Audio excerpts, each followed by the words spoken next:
Hello everyone and welcome. In this video I'm going to walk you through how to add Applock to your WhatsApp. Now Applock is a new feature put in by WhatsApp but it's only available on Android devices with a fingerprint sensor or facial recognition capability. So that is why I am doing it this way. Mine unfortunately is not doesn't have a fingerprint sensor or facial recognition. It has facial recognition capability but doesn't have a fingerprint sensor. So moving on, the first step you need to take is to open WhatsApp. Launch the WhatsApp on your Android device. You go to settings, tap on the three dots in the top right corner, select settings, next tap on privacy, and next you tap on Applock. Switch it on.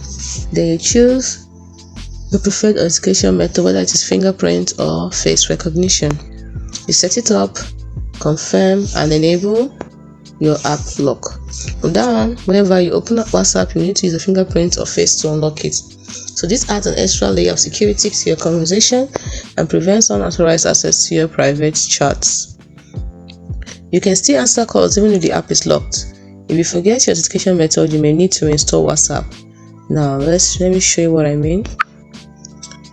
So I'm going to open WhatsApp following those same steps. So launch your WhatsApp. Next, click on the three dots at the top right corner, click on settings, click on privacy, and then I'm supposed to have Applock, and as you can see there is no Applock because my phone is not a fingerprint sensor phone. That is it.